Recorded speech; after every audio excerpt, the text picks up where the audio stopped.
फर्रुखाबाद से, जहां फर्रुखाबाद में हुआ केशव प्रसाद मौर्य का आगमन।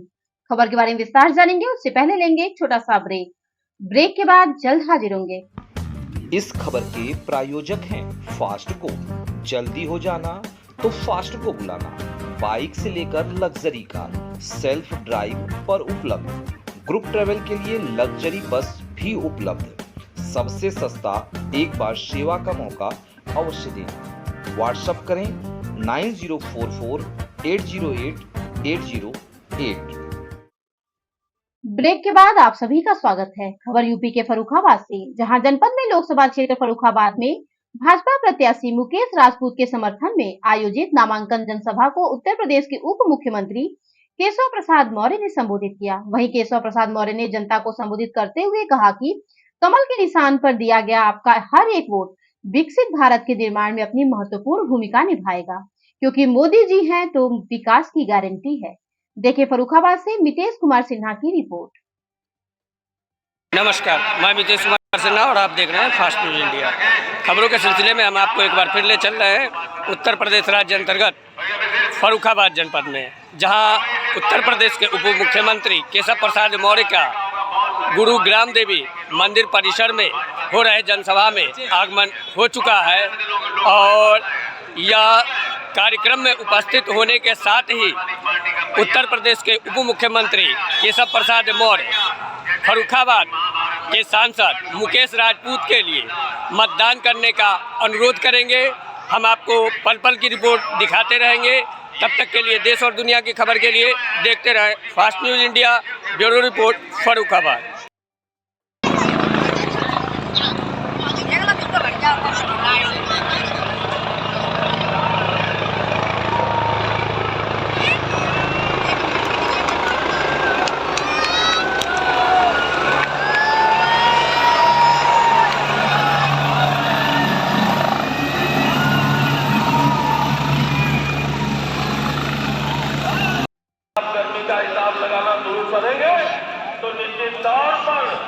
13 मई को गर्मी बहुत अपनी चरम सीमा पर होगी, इसलिए हम लोग अपने बूथों पर जो व्यवस्था करेंगे उसके साथ साथ सबसे पहले हम अपने सम्मानित सभी मतदाताओं से संपर्क करके जितना अधिकतम मतदान सुबह 7 बजे से लेकर के 11 बजे तक कराने का कार्य करेंगे।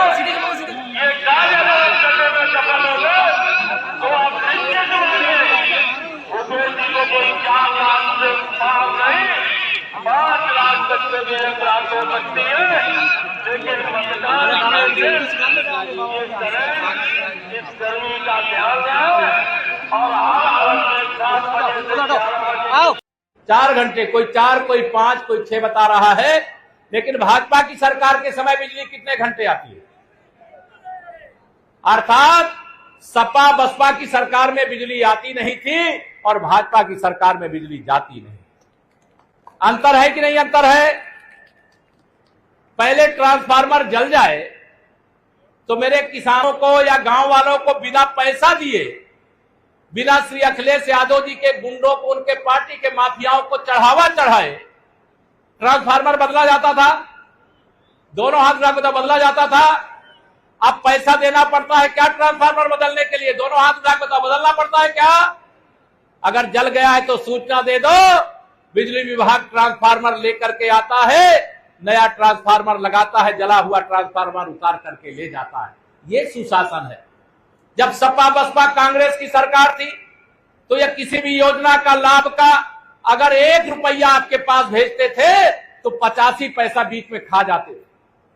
मेरे प्रधानमंत्री मोदी जी ने 34 लाख करोड़ रुपया देश भर के लोगों के खाते में भेजा और पूरा 34 लाख करोड़ इसलिए पहुंचा कि मेरे प्रधानमंत्री जी ने प्रधानमंत्री जन धन योजना के अंतर्गत 52 करोड़ लोगों के बैंक में खाते खुलवाए और इनकी दलाली बंद कर दिया। अब दलाली बंद हो गई और जिन्होंने भ्रष्टाचार करके अपनी तिजोरी भरी थी, उनकी तिजोरी के ताले को खोलने का अभियान मेरे प्रधानमंत्री जी ने शुरू कर दिया। तो सारे भ्रष्टाचारी मेरे प्रधानमंत्री जी से बड़े नाराज हैं। आप बताओ, आप भी नाराज हो क्या? दोनों हाथ रख, आप नाराज हो कि खुश हो? आज भ्रष्टाचार मुक्त भारत बनाने के लिए ये बड़ा कदम उठाया जा रहा है। अगर मोदी जी की सरकार आपने नहीं बनाया होता तो 34 लाख करोड़ में केवल 5 लाख करोड़ आप लोगों तक पहुंचता। 29 लाख करोड़ ये सपा बसपा कांग्रेस और इनके सहयोगी दल डकार जाते, पता भी नहीं चलता, कोई जांच भी नहीं होती।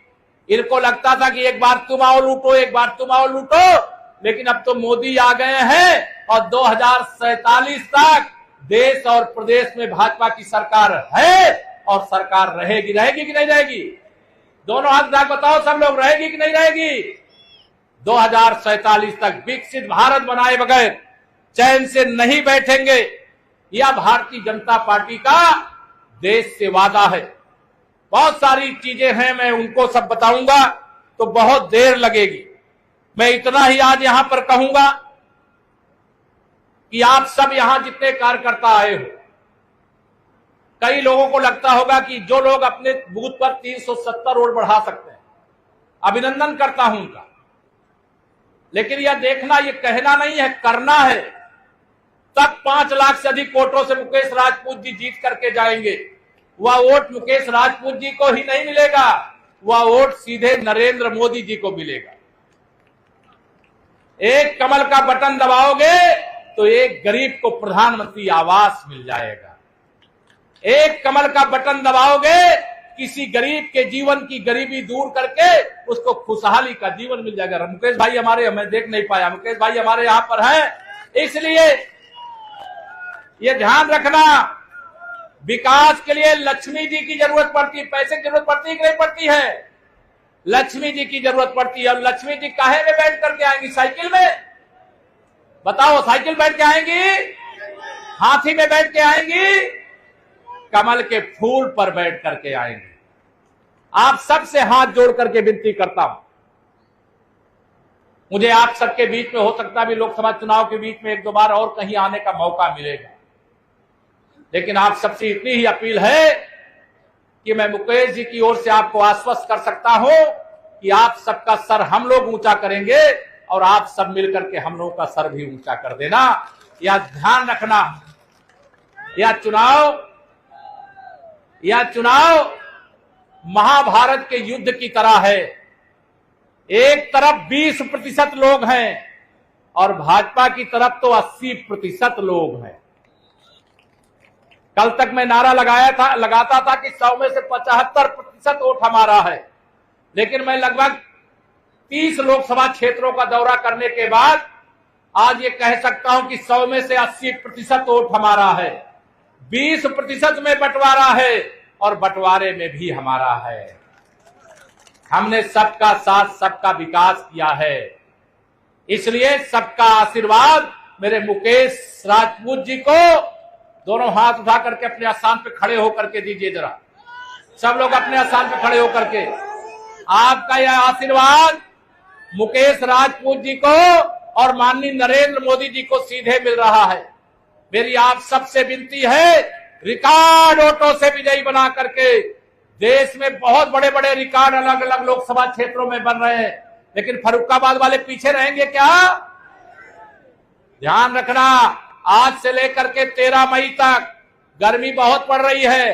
5 लाख से ज्यादा वोट से आप जिताना चाहते हैं, लेकिन 5 लाख से ज्यादा वोट से तब जीतेंगे जब आप जाएंगे बूथ पर 13 मई को। आंधी क्या तूफान मिले, चाहे जितना व्यवधान मिले, अब सपा के गुंडे बूथ नहीं कब्जा कर सकते, बूथ नहीं लूट सकते। आप अपने मताधिकार का प्रयोग कर सकते हैं और इसलिए 13 मई तक जाइए, सब कुछ भूल, याद रखिए नरेंद्र मोदी और कमल का फूल।